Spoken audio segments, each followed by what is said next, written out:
Hello friends. इस video को लेके आने का पर्पस है एक बहुत ही महत्वपूर्ण सूचना आप सब लोगों के साथ शेयर करना। रिसेंटली अभी सीबीडीटी एक नया सर्कुलर लेकर आई है 28 दिसंबर 2021 को, जिसका पर्पस है असेसमेंट ईयर 2020-21 के संदर्भ में उन सभी टैक्स पेयर्स को वन टाइम रिलैक्सेशन अलाउ करना जो किसी ना किसी कारण से अपनी रिटर्न को ई वेरीफाई नहीं करा पाए थे या फिर 120 दिन के भीतर अपनी रिटर्न की कॉपी को सीपीसी बेंगलुरु नहीं भेज पाए थे। और ये बहुत बड़ी न्यूज़ है उन सभी टैक्स पेयर्स के लिए जिनके रिफंड अटके थे या रिटर्न प्रोसेस नहीं हो पा रही थी। तो फ्रेंड्स, इस वीडियो के द्वारा हम डिस्कस करते हैं कि सीबीडीटी सर्कुलर क्या कहता है। जैसा कि आपको स्क्रीन पे दिख रहा है, हम सभी इस बात से अवेयर हैं कि आईटीआर फाइल करने के बाद में हमें या तो उस आईटीआर को आधार ओटीपी के माध्यम से ई वेरीफाई करना पड़ता है, अन्यथा आप चाहें तो अपने बैंक अकाउंट नंबर या डीमैट अकाउंट नंबर के द्वारा ईवीसी जनरेट करके रिटर्न ई वेरीफाई कर सकते हैं।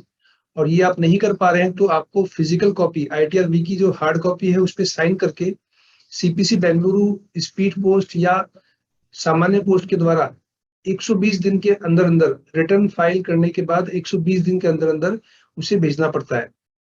लेकिन ध्यान रखने योग्य बात यह है कि यदि आप ऐसा नहीं कर पाते हैं तो उस स्थिति में रिटर्न को इनवैलिड मान लिया जाता है। रिटर्न इनवैलिड मानने का मतलब क्या हुआ कि डिपार्टमेंट ये मानता है कि आपने रिटर्न कभी फाइल नहीं की थी और देयरफॉर रिटर्न नॉन फाइलिंग के जो कंप्लायंसेस, जो पेनल्टीज हैं या जो लेट फीस है उससे आपको गुजरना पड़ सकता है। ऐसे बहुत सारे केसेस देखे गए हैं जहाँ पे असेसमेंट ईयर 2021 में टैक्स पेयर्स अपनी रिटर्न को ई वेरीफाई नहीं कर पाए थे और इस कारण से कुछ टैक्स पेयर्स के रिफंड्स अटके थे या कुछ की रिटर्न्स प्रोसेस नहीं हो पाई थी। तो इन सबको देखते हुए सीबीडीटी ये सर्कुलर लेके आई है। सीबीडीटी ने इस सर्कुलर के माध्यम से ये बताया है कि यदि असेसमेंट ईयर 2020-21 के लिए आप अपने रिटर्न को ई वेरीफाई नहीं कर पाए थे या आप सीपीसी बेंगलुरु नहीं भेज पाए थे तो आपको एक मौका और दिया जा रहा है 28 फरवरी 2022 तक के लिए।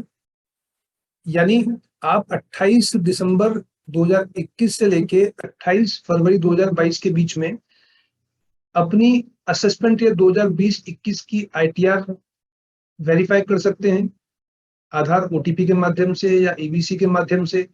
और ये भी नहीं कर पा रहे हैं तो आप अपनी आईटीआर की कॉपी साइन करके 28 फरवरी 2022 तक सीपीसी बेंगलुरु भेज सकते हैं। फ्रेंड्स, ध्यान रखिए, डेडलाइन है 28 फरवरी 2022। यदि असेसमेंट ईयर 2020-21 की आईटीआर आप वेरीफाई नहीं कर पाए थे पहले और आप अब वेरीफाई करना चाहते हैं तो 28 फरवरी 2022 तक का मौका है। और यदि आप ऐसा करते हैं तो आपकी रिटर्न यदि पहले इनवैलिड मान ली गई थी तो उसको वापस से डिपार्टमेंट वैलिड मान के प्रोसेस करेगा।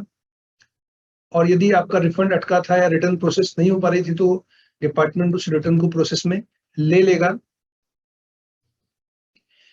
जो ध्यान रखने की बातें हैं, पहली चीज, ये वन टाइम रिलैक्सेशन है उन सभी आईटीआर्स के लिए जो इलेक्ट्रॉनिकली इनकम टैक्स पोर्टल पे फाइल की गई थी। रिलैक्सेशन केवल असेसमेंट ईयर 2020-21 के रेस्पेक्ट में है और किसी साल के रेस्पेक्ट में नहीं है।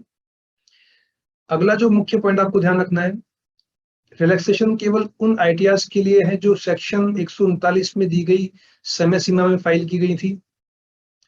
इसके अलावा आप रिटर्न को वेरीफाई कर सकते हैं किसी भी मोड से, आधार, ओटीपी या ईवीसी के माध्यम से या फिजिकल कॉपी भेज के। लेकिन ध्यान रखना है कि 28 फरवरी 2022 तक आपको कंप्लायंस करनी पड़ेगी।